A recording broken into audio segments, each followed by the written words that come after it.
Selamat siang teman-teman semua. Di kesempatan hari ini berjumpa lagi dengan saya Marcelina Korisen. Nah, pada pertemuan kali ini saya akan menjelaskan sedikit tentang arti kebaikan dan arti kebenaran. Nah, untuk itu kita masuk pada bagian yang pertama, yaitu kebaikan. Nah, pasti di dalam kehidupan kita sehari-hari kita melakukan kebaikan, terkadang dengan tindakan kita yang kurang berkenan, akhirnya kebaikan kita itu dilandas dengan faktor yang mempengaruhi kita, dengan emosi apa segala, akhirnya kebaikan kita kurang terkontrol. Nah, tetapi untuk itu mari kita mengartikan tentang kebaikan dulu. Arti kebaikan yaitu perilaku yang membawa dampak positif bagi diri sendiri maupun bagi orang lain, entah mereka yang ada di sekeliling kita atau masyarakat luas. Nah, pada bagian yang poin kedua, yaitu apa sih yang baik dalam hidup saya atau yang baik dalam hidup kita. Nah, untuk itu kalau menurut saya yang baik dalam hidup saya, yang pertama, tidak menggunakan indera saya, ya, tidak menggunakan tubuh saya ini untuk menyakiti orang lain, alam dan makhluk hidup yang lain di lingkungan sekitar saya maupun dimanapun saya berada. Jadi indera saya ini, indera yang Tuhan ciptakan kepada saya gunakan untuk melakukan hal-hal yang baik dalam hidup saya.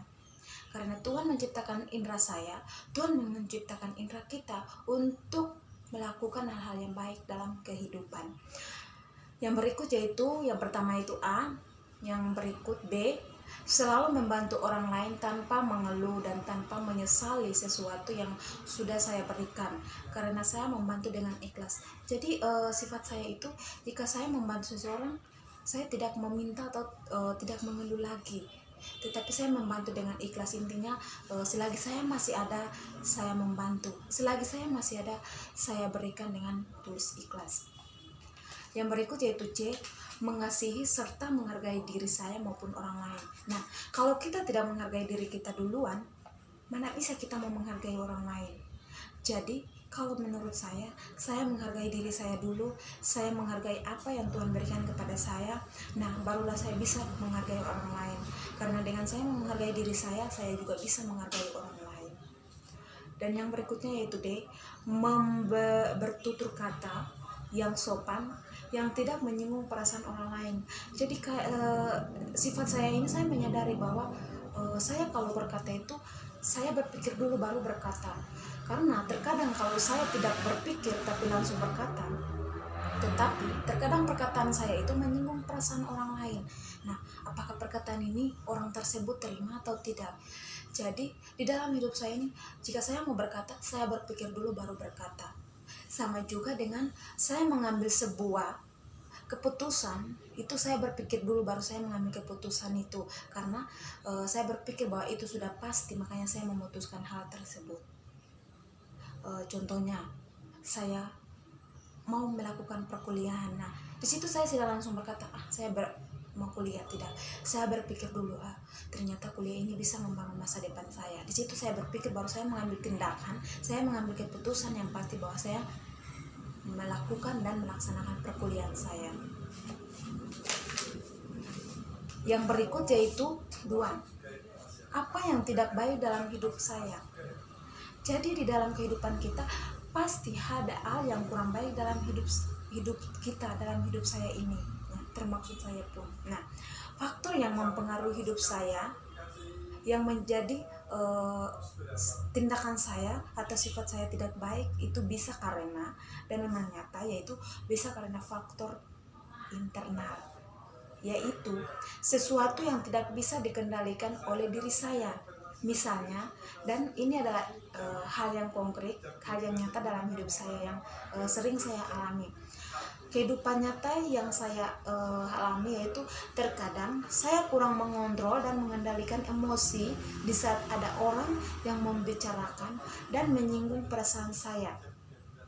Karena saya merasa pembicaraan sangat menyakiti hati saya.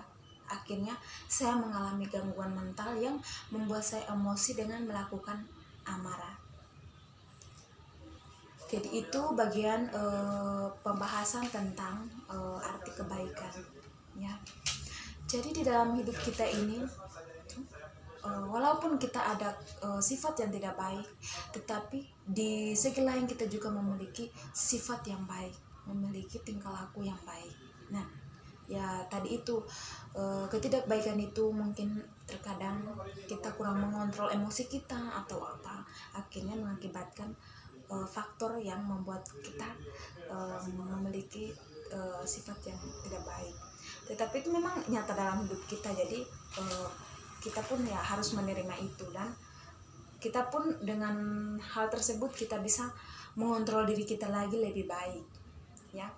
Tetapi dari terkadang mental saya seperti begitu, di sisi lain saya belajar dan bersabar untuk mengurangi emosi saya itu dalam menghadapi orang-orang di sekitar saya, karena saya menyadari bahwa terkadang kita manusia ini memiliki sifat yang berbeda-beda.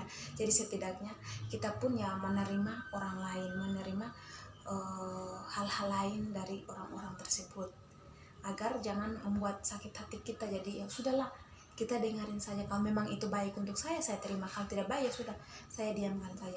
Itu kalau untuk saya sekarang ini. Video yang kedua yaitu tentang arti kebenaran. Kita masuk pada bagian pertama, yaitu arti kebenaran.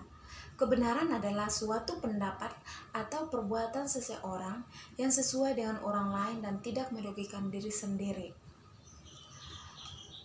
Menurut Aristoteles, bahwa kebenaran itu soal kesesuaian antara apa yang diklaim sebagai diketahui dengan kenyataan yang sebenarnya.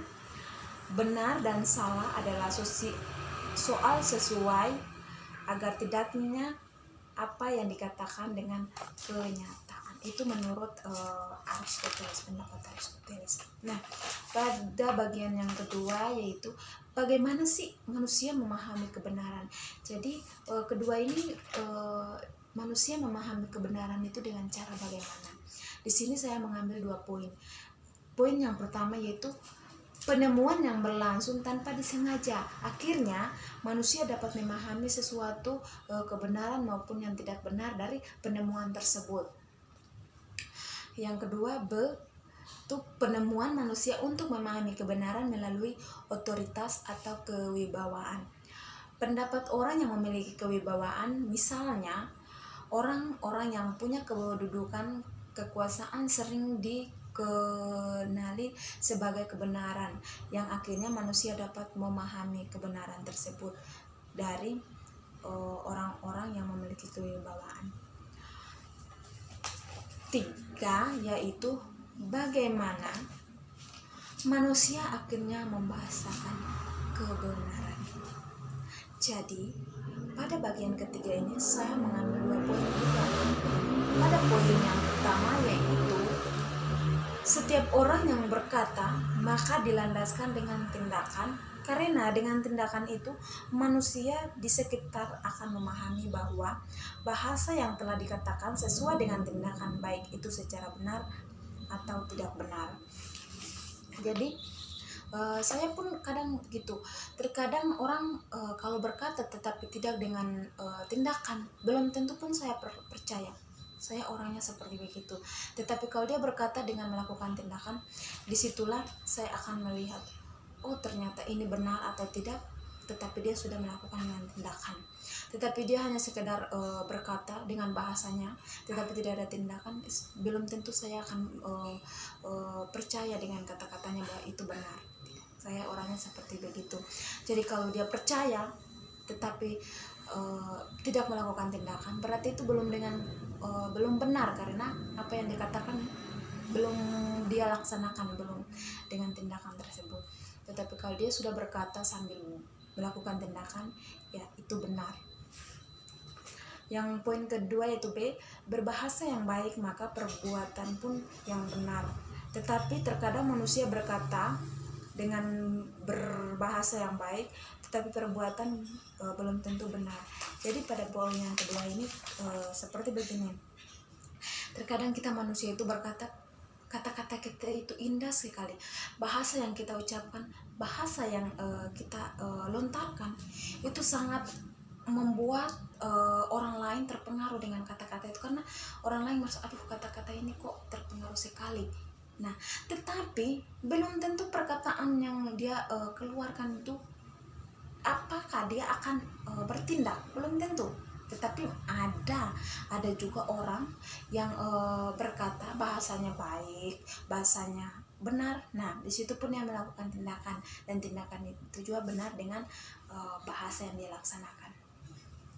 Jadi kesimpulannya yaitu bahwa pendapat orang yang memiliki kewibawaan ya yang baik, maka itu adalah tindakan juga yang akan dilakukan.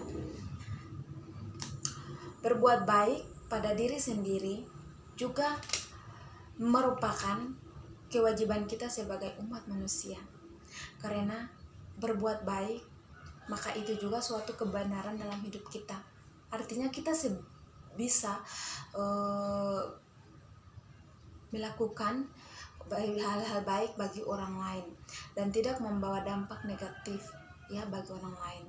Bagi diri kita sendiri melakukan hal-hal yang baik maupun benar, maka hidup kita pun akan selalu sejahtera. Karena Tuhan itu mengajarkan kita untuk melakukan kebaikan, melakukan kebenaran, karena itu nilai yang sangat baik dan benar dalam hidup kita. Mungkin sampai di sini dulu penjelasan saya tentang arti kebenaran dan kebaikan. Nanti kita ketemu lagi di kesempatan berikutnya. Tuhan memberkati. Selamat siang, berkah dalam.